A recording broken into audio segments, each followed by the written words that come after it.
Tambalan na!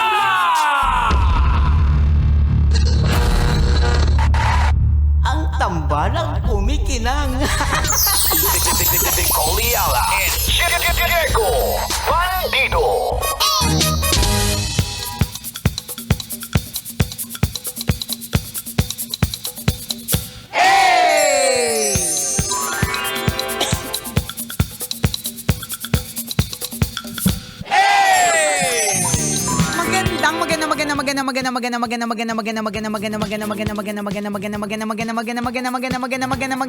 Magandang tanghali. Kumikinang na ulo, Diego Bandido.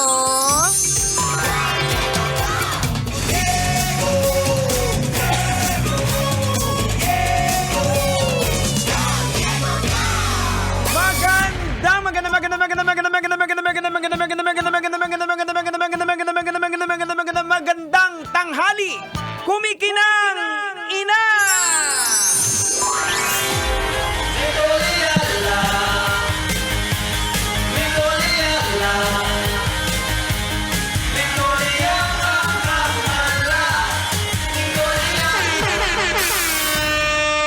Dear Nicole Yala and Diego Bandido.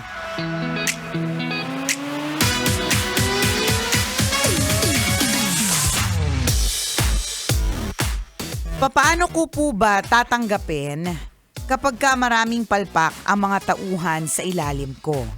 Ako po ay isang nanay, isa po akong entrepreneur, and at the same time, nag-work sa isang multinational company. Ay, wala masyadong time to, no? Nakakainis lang po kasi kapag ka meron po akong dinedelegate na task sa mga tao, whether sa bahay, whether po sa opisina, or whether sa aking munting negosyo, hindi po nila nakukuha yung gusto ko.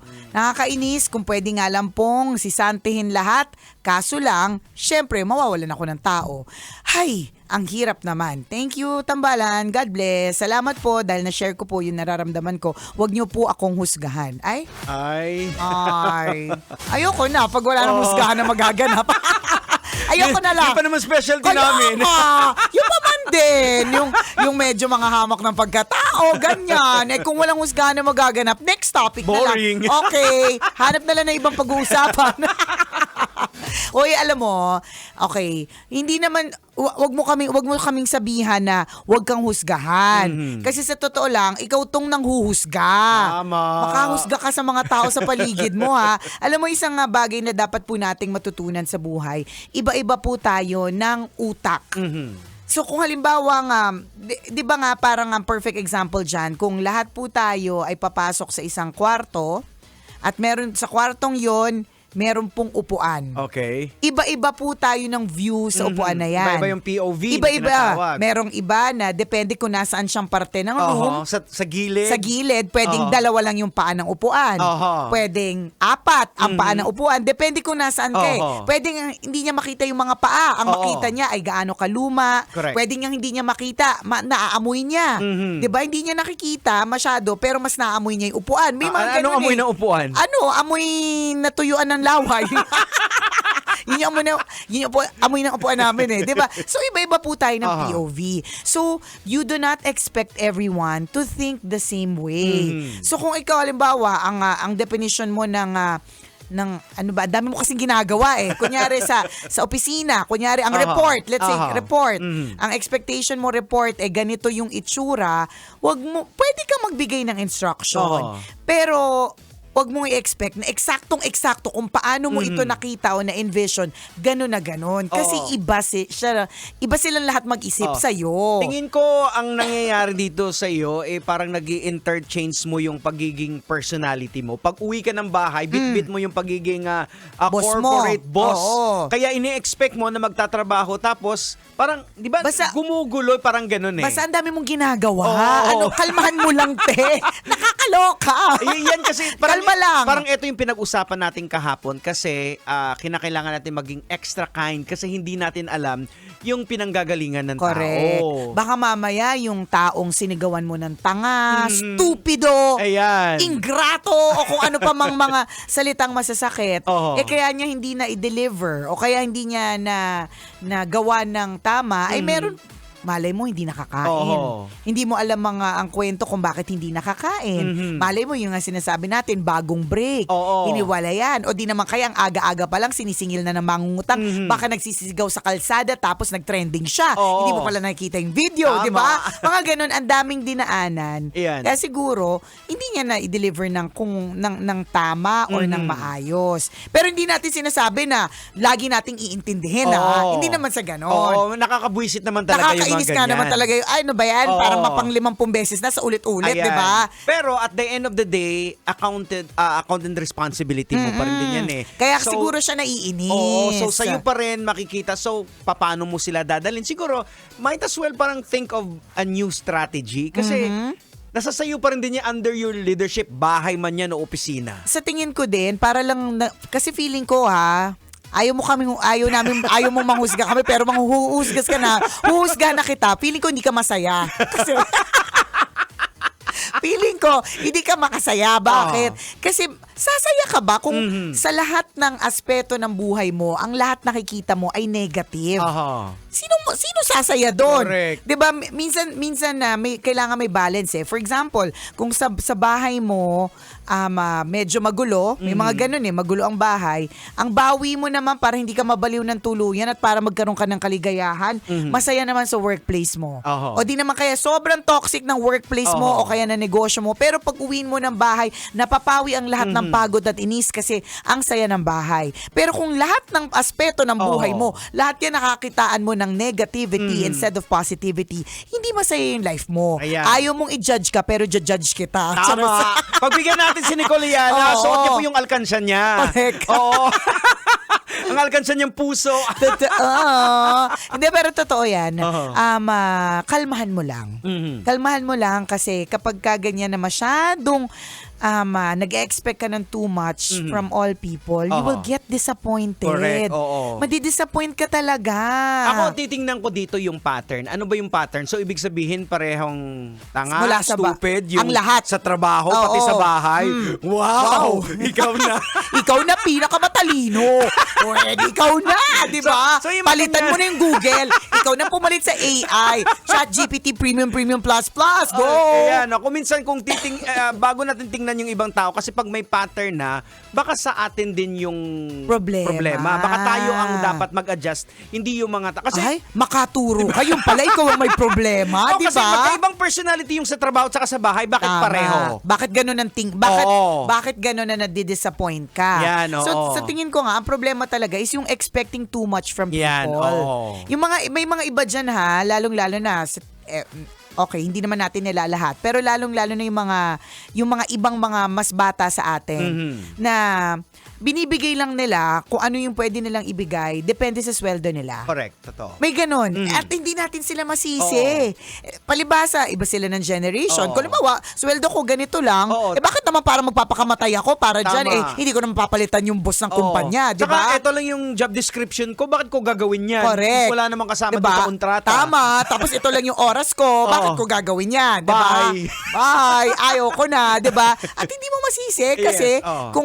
kung aaralin mo rin lang nga naman at magiging technical tayo about it, Oo. totoo nga naman. Oo. Yan lang nga nasa job description Correct. mo. Oo. Hindi naman kasali dito yung mga ibang mga pinapagawa mo. So bakit ko gagawin yan? Oo. Diba? So iba-iba ng personalidad, and if you expect too much from everyone, malulungkot ka talaga at madidisappoint. Iba-iba kailangan. Oo. Kung anong treatment mo sa 6-year-old mong anak, iba yun dun sa empleyado mong 60 years old. Di ba? Kaya, saka nag-iba na rin din yung generation. Yun din ang isa sa mga problema natin sa mga ganitong edad.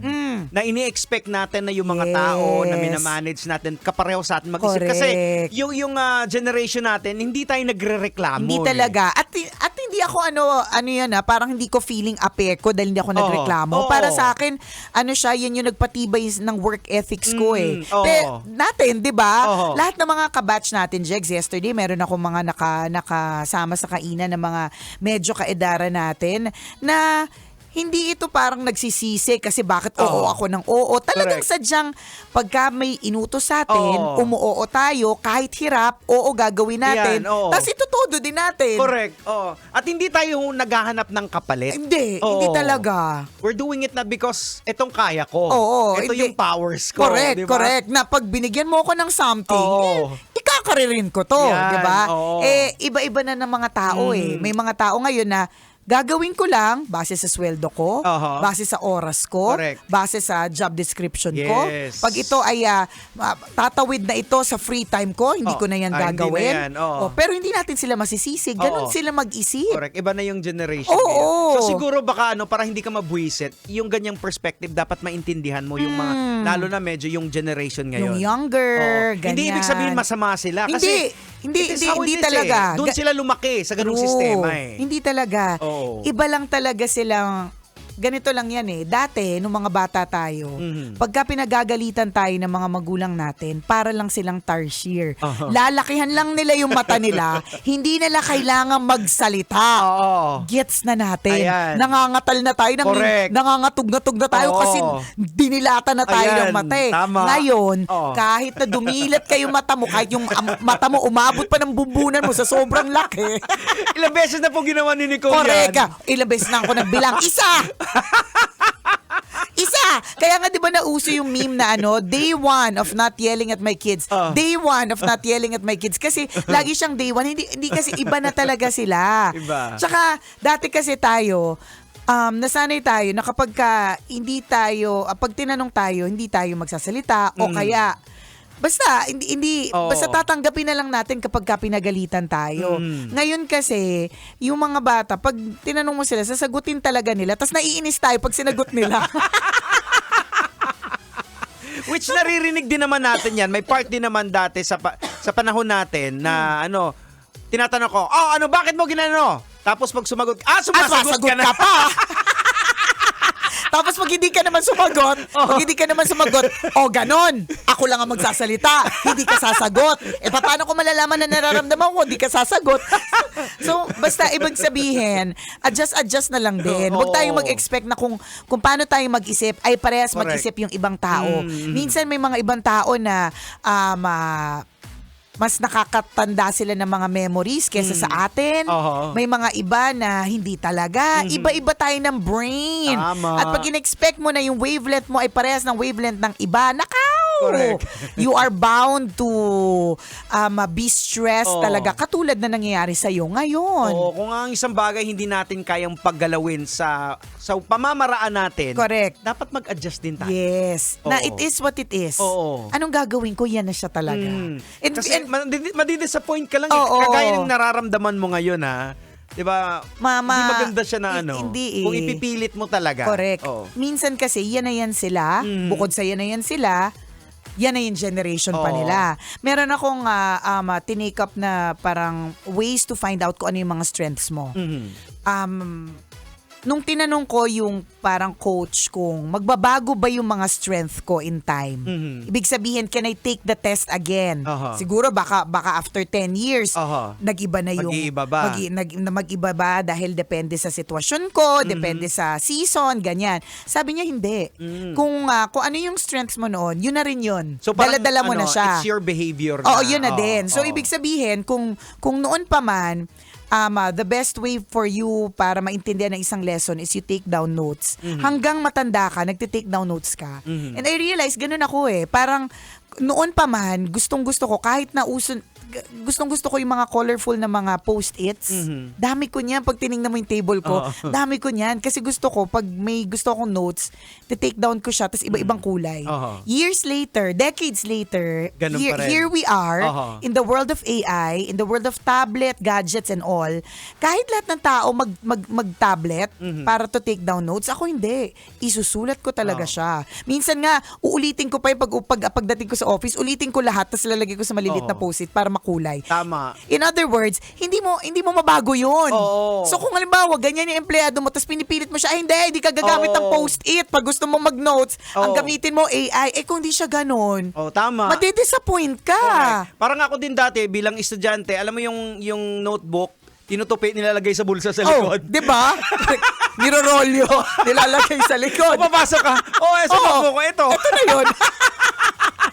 Diba? Hindi ba na, pwede kang mag-change in a bit, Uh-huh. in a way, pero somewhere out there, ganyan ka pa rin na kalmado ka, or ano ka, parang medyo petiks, ganyan. Uh-huh. Yun na yun siya. Mahirap yung baguhin. Tama. At pag lahat ng mga tao sa paligid mo, pilit mong babaguhin, nakapaw! Oo. Ayan, haggard. Stress ka. Ito na nangyayari sa'yo. Susulat ka sa tambala. Ayan. Ay, naku mga kabisyo! Ito pa rin po ang tambalang kumikinang. Ako pong kumikinang na ulo, Diego At Bandido. akong kumikinang ina mo, Nicole Liala. Kailangan pa bang i-memorize yan? Basic!